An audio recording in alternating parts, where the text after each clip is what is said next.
Hi there, this is David Donahue from the Eyes of Horus, and in today's video what I'd like to help you begin to understand and learn is about the myths on anxiety. You see, there are a lot of myths that actually exist, and those myths actually impact the ability for you to overcome anxiety, whether you happen to be a person with anxiety, whether you're a therapist or coach who knows people with anxiety and you're working with those clients, or you're even a friend or a colleague or a family member of someone with anxiety. The myths that actually exist will impact the person from overcoming their anxiety. And today I want to be able to help you to understand that more. You see, my vision and mission in my life is to help people who have anxiety that's impacting them in their life to overcome it. I had really bad claustrophobia for a number of years, and as a consequence it impacted me so much that finally I got fed up with it and I decided to do something about it. And I was able to overcome my anxiety, which is what I now use to help other people. Why I'm doing this video series is to help you to understand that in doing that I learned a number of things, and there are a lot of myths around anxiety, and I want to debunk those myths, basically bust them and blow them to pieces so that you no longer need to believe the myths. It's about getting rid of them and really starting to understand what is real and what is a myth. So you see, the first one I want you to do is that you can believe that you have no choice about being anxious. So a person who has anxiety often thinks that that's just how it is, they have no choice about it. That is not correct. That is a myth. And the reason why it's a myth is that we always have choice. We may not have choice in how we behave. We have choice about how we think. The thoughts that we have that are there really in themselves are things that we create, that we observe. We can decide to take notice of them, or we can decide to ignore them. If you're having the symptoms of anxiety in your body and you're beginning to feel them, that heart racing or the sweaty palms, the uncertainty that happens to be in your intestines, any of that actually exists, you can actually do something about. And a lot of it is through your mind. So that myth that you always have it and have no choice around it is false. The next myth is that anxiety is who I am. Now that's a little bit like saying I own a blue car and therefore I am the blue car. And the idea is that's not true. Anxiety is something that you experience, and that's all it is you have the experience. Now if you think about going on a holiday and having an experience, when you were there, if you enjoyed the holiday, what you would have found was that there were things that you did. There would have been thoughts that you had. There would have been feelings that you experienced. And there would have been sensations in the body that you would have experienced. They all make up the experience. Anxiety itself is just an experience. It is not who you are, it is something you experience. So I want to blast that myth away too. The next one is that you are always anxious. And this is one that's interesting. You see, my training is in hypnotherapy, NLP, matrix reimprinting. As part of the work I've done, I used to teach in an Academy of Hypnotic Science, and I would teach people hypnosis. And I would teach them in the subject of how to overcome their anxiety. One of the things, as I started to explore that and look into it, I realized that, you know what, when a person does anxiety, they are in a level of trance. Some people think trance is that deep state we go into through hypnosis where someone spends time on counting you down and getting you to relax. That's actually not correct. Trance itself is a level of anywhere out of what we call the beta mind. So when you start to daydream, you start to go into what we call alpha, and there's high and low alpha. As soon as you're going into high alpha, you are in a level of trance. In other words, your mind is thinking, but not in that beta level. As a result, when someone does anxiety, they are doing it in the level of trance. And so what that actually means is that you can't always be anxious. You may be in trance a lot of the time, but you're not always in there. If you always have choice, then you can do things to stop that anxiety. So it may seem like you always have anxiety, And I know what that's like, because that's what it seemed like to me many times. In actual fact, you don't. There are times when you are consciously thinking about something else, and as a consequence, you don't have that anxiety. In the level of trance, though, we tend to forget. And that's what part of this is about, is recognizing that anxiety is something that occurs under trance. However, we're not in it all the time. So I want to break and bust that myth. Another one is that you were told that you will always be anxious and you believed it. Now, this may have came from some professional who, in their mind, they just believed that all you could do is cope. Now, when I was learning to get rid of my anxiety, I learned to cope, but that wasn't good enough. You see, I'd get in a lift and I learned to cope in a lift, but I still felt really uncomfortable. And I thought, no, I want more than that. I want to overcome my anxiety. And so I began to recognize that what a lot of people were telling me, people I was seeing, things that I was reading in books, a lot of them were not correct. And as a consequence, I started to challenge it. And as I challenged it, I learnt new ways, and I discovered from other people that you could overcome anxiety. Nowadays, there's a lot of books around and people who really believe this. When I was having these episodes in about the late 90s, then part of it was that it was very difficult for me. Whereas now, it's so much easier. So really, the idea is that you do not have to believe that you always have anxiety, because I overcame it. If I overcome it, so even if just one person's overcome it, you can overcome it too. The next myth I want to burst is that all therapists, coaches are the same. You see, people say, oh, I've got anxiety, but it's a waste of time. I've seen a therapist, or I've seen a coach, or in some cases I've had people come to me and say, I've seen 2 psychologists and 2 hypnotherapists, and I still have my anxiety. So therefore, they're all the same, you must be the same, so it's not going to work. And the idea is, no, that's a myth. The idea is that I know there are some people who I can help. I also know there are some people who I will not help for whatever reason, whether they think differently to me, whether they perceive things differently, whether they don't want to listen to me, they don't like the way I look, they don't want to be with a male, they want to be with a female coach or therapist. There are many, many reasons, and I accept that, which is part of the reason why my mission is to help people who have anxiety to overcome it, but it doesn't mean I'm the only one who does it.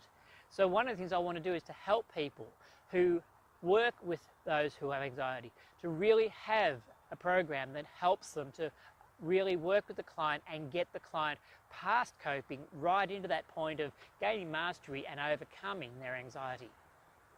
And that is one of the things I do.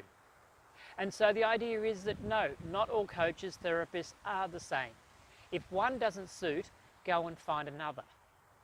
The question I say to people nowadays is, if you go and see a coach or a therapist about your anxiety, one of the first questions you need to ask to work out do you go see them or not is, do they believe you can overcome your anxiety? If they say yes, go see them. If they say no, then go find someone else, because their limitation will be limiting to you. Now, the next myth I want to break is a myth around people who haven't got anxiety but have friends, colleagues, family members who do. And they say, well, will it be okay if I just say to them, get over it, because really it's just in your mind. And the idea is that's a myth that does not work. Now, the reason why it doesn't work is actually very simple, but it may not be what you think it is. You see, a lot of people say, oh, it's just in your mind, get over it. Remember before I said how anxiety, you do it under trance? Then part of the problem we have is that we're not listening externally. We're only listening internally. So no matter what anyone says to you, often, if you're having anxiety, you will not take notice of it. The only thing you take notice of is what's happening internally. So you need to get a person's attention. If you want to help someone who's got anxiety, you need to get their attention. And as you get their attention, then you can help them to start to focus on something external. So therefore, it means that you are now helping them rather than just saying something that they're not even listening to. So I want to break that myth that it's just about telling them to get over it. No, because they will not listen to you because they are stuck in that trance state of anxiety.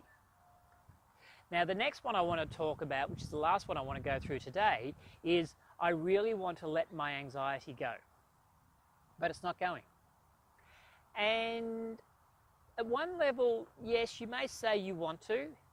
However, there is a thing called secondary gain, which is the idea that if I let go of my anxiety, then people may treat me differently. People might treat me normally. People may see me for who I am, and I don't want people to see me that way.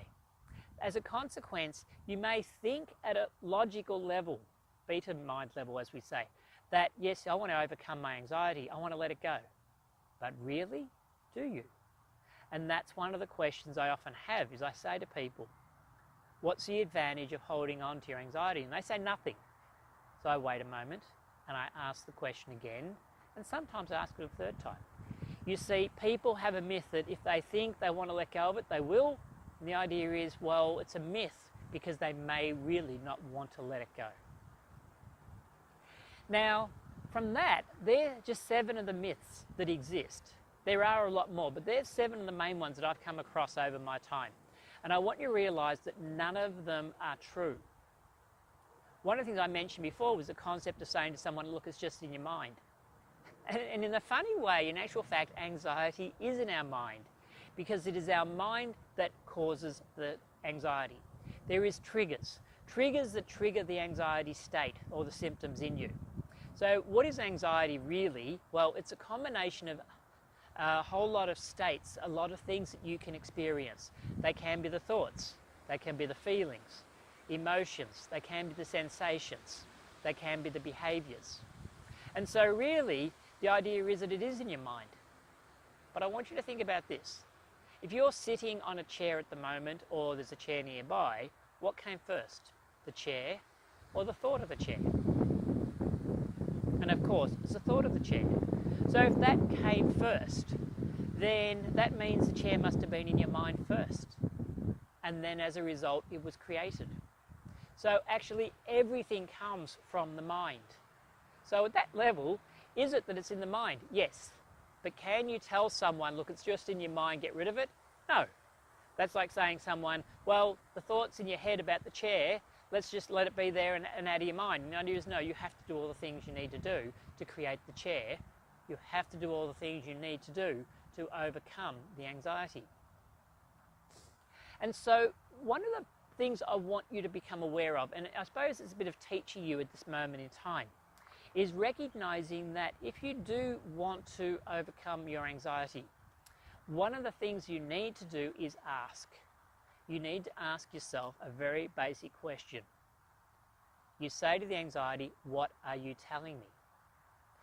Again, one of the things that I covered a little bit in the last video, and I will cover it going forward also, is the idea of anxiety is there and we want to run away from it. Well, stop running and ask. Ask it, what does it want to tell you? And then ask it again, and ask it again, and ask it again, and ask it again. Keep asking it until you find out what it is.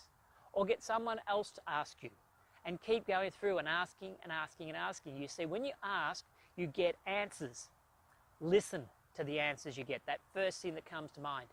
And then ask a new question to clarify that answer, to drill down into it. Because that's what happens, is we drill down and we begin to understand. Now in my case, I had a dream to go into the Great Pyramid of Egypt. The problem was, I never got in there because of my claustrophobia. And because of my claustrophobia and not going in, that was what triggered me to really go and do something about this. And so I did. And I did something about being able to overcome my anxiety. So the question I have for you is, what are you doing? You see, have you got to that point where you are now ready to overcome your anxiety? Whether it seems to you like stress, anxiety, just discomfort, things that aren't working in your life. Is it time now? Have you hit that point? Because if you haven't got that point yet, then guess what? At some stage soon, you will have to. At some stage soon, it will occur that you will need to go and deal with it. And that point is very, very, very uncomfortable. And so what are you going to do? You're going to stay there and you're going to sort of fear now, or are you going to take action? Because you see, one of the things I have is this program I was mentioning earlier. It's a usually 7-8 session program on how to help people to overcome their anxiety. So I help people to do that. I also teach therapist coaches who know about trance to be able to use the program. And I am now also teaching people who have friends, family, colleagues who have anxiety to learn what do they need to do to overcome their anxiety. And so by doing this, it's achieving the mission of letting people know that if they have anxiety, they can overcome it and can do something about it. And so where would you like to be? Would you like to be with those people who hang around in anxiety? There are Facebook groups around at the moment for people who have anxiety, run by people who have anxiety. All the people in it have anxiety. And so you could be in that tribe of people who have anxiety. Or alternatively, you could be around like people like myself, those who want to help someone with anxiety. And I have a closed Facebook group as part of my program. And I want to help people to be able to get into that group so that as they do, they're then around people who will encourage them to do something about anxiety. And so what I want you to think about is those myths I went through. You always believe you have no choice about being anxious. The myth, anxiety is who you are. The myth, you are always anxious. The myth, you were told you were anxious and you believed it. The myth, all therapists and coaches are the same. The myth, if I tell my friend to just get over it, she'll be fine. And the myth, I really want to let go of my anxiety. I'd like you now to think about those myths. Or if you know someone with anxiety or you're working with clients with anxiety, check out those myths and work out, are they true? And so what I'd like you to think about, just as I'm closing now, is to think about what other myths exist. What are the challenges that you need to challenge someone with? So here's David Donahue from the Eyes of Horus, hoping you have a good day, and remember to bust those myths on anxiety.